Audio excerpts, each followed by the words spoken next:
माहेश्वरी भवन में पुष्टि मार्गीय सुबोधनी श्रीमद् भागवत कथा लगभग 18 से 20 साल पहले करी थी।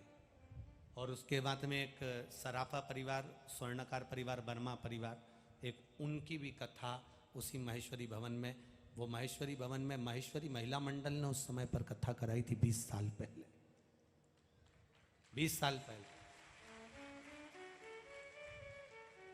2 बार आए थे, तब पूरा अकोला घूम कर चले गए थे। उस समय घूम लिया, अच्छा हुआ।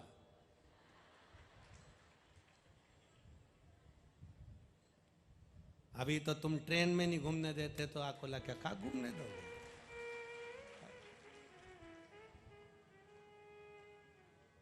ट्रेन में भी 5 मिनट के लिए वॉशरूम जाओ ना तो मैं सेल्फी स्माइल प्लीज कर। हम कह भी रहे हैं बाथरूम है तो चलता, हमको तो चलता, लेकिन बाथरूम है, बाथरूम है उधर तो प्रभु तेरा साथ न छूटे रे और छूट जाए संसार, प्रभु तेरा साथ न छूटे। बस जितना देर मिल जाए उतना देर का सत्संग बहुत है, जितना मिल जाए उतना आनंद की अनुभूति बहुत है। मिल तो रहा है बहुत, मिल रहा है बहुत। अब चल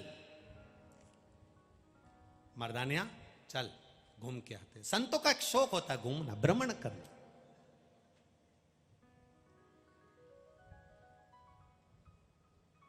खंडवा के धुनी वाले बाबा गए हो कभी? गए हो? खंडवा के धुनी वाले बाबा, बड़ा शौक था गाड़ी में घूमने का, बड़ा शौक था पैदल चलने का, बड़ा शौक था अलमस्त होकर घूमने का। इसलिए आज भी उनके यहां जाकर दर्शन करना, मां वाहन खड़े मिलेंगे आपको। बड़ा स्वामी समर्थ जी को बड़ा शौक था भ्रमण घूमने का। चलो, गुरु नानक देव जी को बड़ा शौक था भ्रमण करने का। चल रहे, ए मर्दानिया चल। मर्दानिया कहे गुरु जी कहां चलेंगे? चल तो सरी, चल मेरे साथ चल तू। चलो, मर्दानिया को पकड़ा, मर्दानिया को लिया और चलती है। चल मर्दानिया। घूमते घूमते घूमते घूमते एक शहर में पहुंच गए। शहर से पास में एक गांव था, वहां पर गुरु नानक देव जी पहुंच गए। और गुरु नानक देव जी जब वहां पहुंचे तो गुरु नानक देव जी ने मर्दानिया से कहा, रे अब कहीं बैठते हैं, जरा देख तो कहीं झोपड़ा मोपड़ा मिले। इतने में मर्दानिया ने कहा, गुरु जी सामने एक झोपड़ा बना हुआ है, सामने बना है झोपड़ा, बिल्कुल ठीक सामने एक झोपड़ा बना हुआ है। गुरुजी ने कहा चल वहीं चलते हैं। इतने में मर्दानिया से कहा, मर्दानिया जा बोल तो कि गुरु नानक देव जी आए और तुम्हारे झोपड़े में रहना चाहते हैं। सूचना मिल गई, गुरु नानक देव जी आए, झोपड़े में रह रहा व्यक्ति बड़ा खुश हो गया, आज मेरे भाग्य खुल गए, आज मेरी यहाँ दिवाली हो गई, गुरु नानक देव पधार गए। संत आए, साधु आए, गुरु आए, घर में दिवाली है, दशहरा है, दीपोत्सव है। क्या ना कर दिया जाए? जब गुरु द्वार पर आए, हम क्या ना दे दें उसको। आए गुरुजी, गुरुजी ने कहा, सुनो भाई, हम तुम्हारे यहाँ रह रहे हैं, हमारा मन है कि हम सत्संग करें, चालू हो जाओ। सबने कीर्तन चालू कर दिया। गुरु नानक देव जी ने कीर्तन चालू करा, सत्संग चालू करा। कीर्तन सत्संग चलते चलते गुरु नानक देव जी ने कहा, भैया अब एक काम करो, लंगर लगाओ, भूख लग रही है, भोजन की तैयारी करो। लंगर पकाया गया, लंगर बनाया गया, सबने लंगर चखा, भंडारे का भोजन किया। गुरु नानक देव जी ने भी आनंद से पाया, कीर्तन किया। कीर्तन करने के बाद गुरु नानक देव जी मर्दानिया से सुबह बोले, अब चलो, चलें। अब संत और बादल एक जैसे होते हैं, कभी भी आ जाते हैं। बादल भी आते हैं तो बरस कर जाते हैं, और संत भी आते हैं तो बरस कर जाते हैं। दोनों का एक काम है। बादल का काम भी बरसने का है, बरसेंगे चले जाएंगे। बादल बरसते हैं तो भूमि को हरा भरा कर देते हैं, और संत जिसके ऊपर बरसते हैं उसकी जिंदगी को हरा भरा कर देते हैं। संत है, गुरु है, उसको पहचानना कठिन है।